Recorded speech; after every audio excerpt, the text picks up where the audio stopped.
Praise the Lord, hallelujah. परमेश्वर का धन्यवाद करते हैं जब हम प्रार्थना के विषय में सीख रहे हैं, उपवास प्रार्थना। हमने पार्ट 1 में उपवास प्रार्थना के विषय में सीखा कि उपवास कितने दिन के रख सकते हैं, कैसे रख सकते हैं। आज फिर से उसी को कंटिन्यू आगे करते हैं। पार्ट 2 में हम चल रहे हैं कि उपवास क्या है, उपवास कैसे कर सकते हैं और उपवास के बेनिफिट क्या है, या आजकल कैसे उपवास हम करते हैं, परमेश्वर किस उपवास से प्रसन्न होता है। और लोग उपवास सिर्फ इस बात को समझते हैं कि भूखा रहना ही उपवास है। हमने पिछले पहले पार्ट में सीखा था कि उपवास कैसे करें, भूखा रहना ही उपवास नहीं है। परमेश्वर के साथ अपने रिश्ते को मजबूत करना, परमेश्वर से अपना रिश्ता और घनिष्ठ करना, परमेश्वर के साथ अपने टाइम को और स्पेंड करना, परमेश्वर का फेवर लेने के लिए हमें उपवास करने की आवश्यकता है। परमेश्वर ये नहीं चाहता कि हम भूखे रहकर उपवास करें। आज एक और पद आपके सामने बांटना चाहता हूं, भजन संहिता 35 उसका 13 पद। ये उपवास हमारे को रोगों से चंगा करता है। जब हम उपवास रखते हैं तो जीवन में बड़े बड़े कार्य होते हैं और रुके हुए काम बनते हैं। जी पढ़े 13 पद इसका। जब वे रोगी थे तब तो मैं टाट पहने रहा और उपवास कर करके दुख उठाता रहा और मेरी प्रार्थना का फल मेरी गोद में लौटा है। हालेलुया। हमने पढ़ा था पार्ट 1 में यशाया उसके 58 में कि तुम कैसा उपवास रखते हो कि मैं इससे प्रसन्न हूं। परमेश्वर ने उसमें हमने सीखा था कि यदि लोग दीन होकर उपवास में प्रार्थना करें तो मैं उनकी सुन लूंगा। और यहां पर ये कह रहा है कि मैं जब रोगी था मैंने दुख उठाया, मैंने टाट पहना और मैंने दुख उठाया, उपवास किया और मेरी उपवास की प्रार्थना का फल मेरी गोद में आ गया। हालेलुया। अगर आप चाहते हैं आपकी उपवास प्रार्थना का फल आपकी गोद में आए तो अपने आप को दीन करें, अपने आप को खुदा के सामने झुका दें, अपने रिश्ते को मजबूत बना लें ताकि आपका उपवास ग्रहण योग्य हो सके। आपकी अगर बीमारी है तो मैं कहना चाहता हूं उस बीमारी में अगर आपने बहुत प्रार्थना करी, बहुत से लोगों को दिखाया, बहुत से डॉक्टरों को दिखाया, बहुत से वेदों को दिखाया, बीमारी वहीं की वहीं बरकरार है। मैं कहना चाहता हूं कि उपवास के साथ प्रार्थना करें और परमेश्वर आसमान को आपके लिए खोल देगा। आप उपवास प्रार्थना परमेश्वर के साथ करें। हालेलुया। मैं एक जगह लेके चलूंगा, योएल नबी की पुस्तक। वहां के लोगों ने खुदा के साथ उपवास के साथ प्रार्थना करी और खुदा ने उनके जीवन में कार्य किया। जी मेरे साथ निकाल के पढ़े पहला अध्याय उसका 13 और 14 पद। हम 14 पद पढ़ लेते हैं। वहां 14 पद में इस प्रकार से लिखा है, जी पढ़े। उपवास का दिन ठहराओ। अगर आपके पास कोई दिन नहीं है तो आप दिन ठहरा दीजिए। आप फ्राइडे ठहरा दीजिए, थर्सडे ठहरा दीजिए, इवन आप मंडे, कोई भी दिन आप उपवास का दिन ठहरा सकते हैं। परिवार के साथ आप दुआ कर सकते हैं, आप पर्सनली आप उपवास कर सकते हैं ताकि परमेश्वर के साथ आपका रिश्ता मजबूत हो सके। जी पढ़े। उपवास का दिन ठहराओ, महासभा का प्रचार करो, पुरनियों को वरन देश के सब रहने वाले लोगों को अपने परमेश्वर यहोवा के भवन में इकट्ठा करें, उनकी दुहाई दो। हालेलुया। आप उपवास करें अपनी कलीसिया के साथ, अपने परिवार के साथ। आपको लग रहा है कि आपके पड़ोस में कुछ हलचल है, आपके देश में कुछ प्रॉब्लम है, आप अपनी कलीसिया के साथ उपवास के साथ प्रार्थना करें, आसमान आपके लिए खुल जाएगा। परमेश्वर आसमान को आपकी ओर खोल देगा, अपने कान आपकी ओर लगा लेगा जब आप उपवास के साथ उसके साथ जाएंगे और उपवास दीन होकर नम्र होकर करें तो परमेश्वर आपकी सुधि ले। हालेलुया। उपवास कुछ विशेष कार्यों के लिए रखा जाता है कि भाई कलीसिया में किसी को ऑर्डेन करते हैं, पासबान हो सकते हैं, लीडर्स हो सकते हैं। यहाँ पर प्रेरितों के काम 13वें अध्याय में उसके 3 पद में भी उपवास के साथ प्रार्थना के साथ हाथ रख के उन्हें एक सेवा सौंपी गई। तो एक विशेष कार्य के लिए उपवास किया जाता है। जी पढ़ें। तब उन्होंने उपवास और प्रार्थना करके और उन पर हाथ रख के उनको विदा किया। किसी कार्य के लिए, किसी कामों के लिए आप उपवास करें, विशेष कार्यों के लिए करें। आप किसी के ऊपर हाथ रख के दुआ कर रहे हैं कि इसको ऑर्डेन कर ले कलीसिया में वर्शिप लीडर बनाने के लिए, लीडर्स बनाने के लिए, जूनियर पास्टर बनाने के लिए। आप उपवास के साथ इस कार्य को करें और परमेश्वर आशीष देगा। एक जगह और आपको लेकर चलूंगा, मत्ती 9 अध्याय उसका 14 और 15 पद पढ़ेंगे।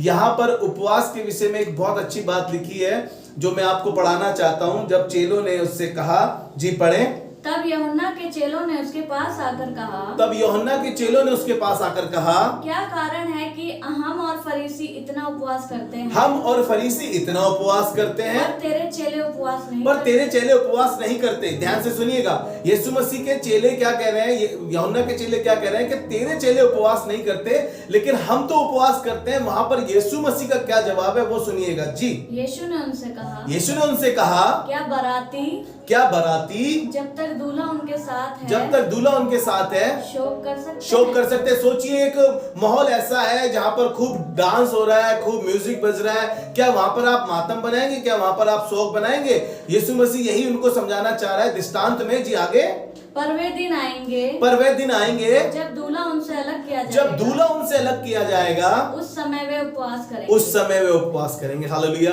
यानी कि परमेश्वर चाहता है कि लोग उपवास करें। उपवास के द्वारा हम परमेश्वर से संबंध को अच्छा कर सके, उपवास के द्वारा बिगड़े काम बना सके, उपवास के द्वारा चीजें बेहतर कर सके। परमेश्वर चाहता है कि हम उपवास करें। उसने चेलों ने उपवास किया है, आपको मालूम है। उसके बाद चेलों ने उपवास किया और जब चेलों ने उपवास किया तो बड़े बड़े कार्य हुए, बड़े बड़े काम हुए। जब पतरस जेल खाने में था प्रेरितों के काम में, तो कलीसिया लो लगाकर प्रार्थना कर रही थी, उपवास के साथ प्रार्थना कर रही थी और एक बड़ा कार्य हुआ। बंदी गृह की नींवें हिल गई और वो बाहर निकल आया पतरस, और उन्हें पहरेदारों को ऐसा गहरी नींद में कर दिया और पतरस निकलकर जहां पर लोग सभा प्रार्थना कर रहे थे, कलीसिया झुंड होकर प्रार्थना कर रही थी, पतरस वहां चला गया और कहा कि परमेश्वर ने ये बड़ा कार्य करा है। आप जब उपवास प्रार्थना करेंगे तो परमेश्वर बड़े बड़े कार्य करेगा।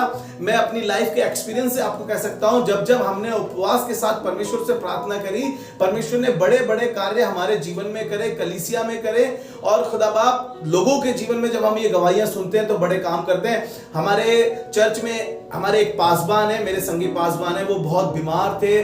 डॉक्टर ने जवाब दे दिया था, लोगों ने जवाब दे दिया था, जगह जगह पे उपवास की प्रार्थना करी गई। कलीसिया में लोग इकट्ठा होकर उपवास कर रहे थे, कुछ लोग अपने परिवार में उपवास के साथ प्रार्थना कर रहे थे, यहां तक लखनऊ की कलीसिया में उनके लिए उपवास करा गया।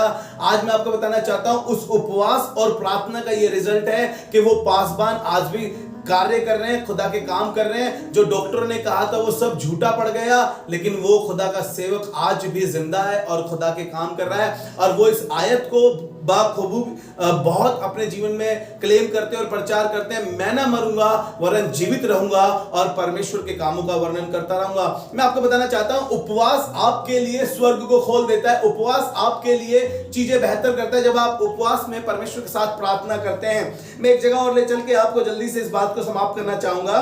डैनियल की पुस्तक उसका 9वां अध्याय उसका 13वां पद, हमने पार्ट 1 में भी डैनियल के विषय में सीखा था कि उसने साग पात खाया था, और यहां पर मैं एक बात पढ़ाना चाहता हूं डैनियल के विषय में। उसने 21 दिन का उपवास जब किया था तो परमेश्वर ने बड़े कार्य। डैनियल की पुस्तक उसका 9वां अध्याय उसका 3रा पद, तब मैं अपना मुख प्रभु परमेश्वर की ओर करके गिड़गिड़ाहट के साथ प्रार्थना करने लगा। मैं अपना मुख परमेश्वर की ओर करके गिड़गिड़ाहट से प्रार्थना करने लगा और उपवास कर टाट पहन राख में बैठकर वरदान मांगने लगा। हालेलुया। डैनियल परमेश्वर के सामने उपवास में प्रार्थना में था, तभी तो शेरों के मुंह बंद हो गए थे, शेर उसकी कुछ हानि ना पहुंचा पाए। जब लोगों ने उसकी चुगली लगाई थी, मैं आपको कहना चाहता हूं लोग आपके कितने विरोध में क्यों ना हो, लोग आपकी कितनी ताना कसाई क्यों ना कर रहे हो, लेकिन आपने परमेश्वर के साथ उपवास में समय बिताया है, उपवास में प्रार्थना की है, परमेश्वर आपको शेरों के मुंह में जाने नहीं देगा, आपके दुश्मनों को आप पर हावी नहीं होने देगा, परिस्थितियां आपके अगेंस्ट नहीं होने पाएगी। लेकिन आप परमेश्वर के साथ जब उपवास में जाएंगे तो परमेश्वर के बड़े कार्यों को देखेंगे।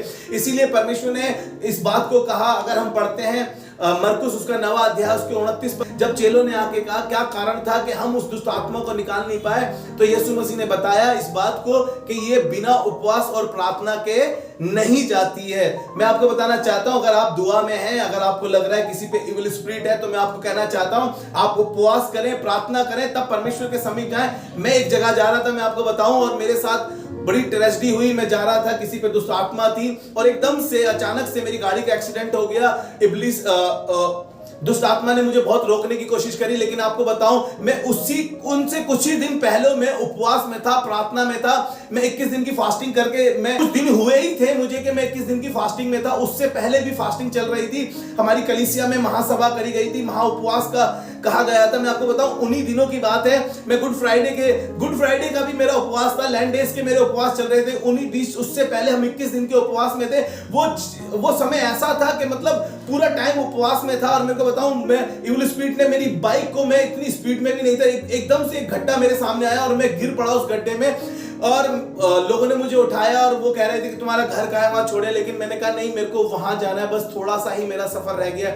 उन्होंने मुझे उस जगह पर छोड़ा और मैं गया और मैंने उस बहन के लिए दुआ करी। मैं आपको बताना चाहता हूँ सच, हम वहां दुआ कर रहे थे, वो बहन खुद गीत गाने लगी, कब दुष्ट आत्मा चलेगी। और उसके बाद खुदा ने एक बड़ा कार्य करा और वो बहन आज तक ठीक है। हालेलुया।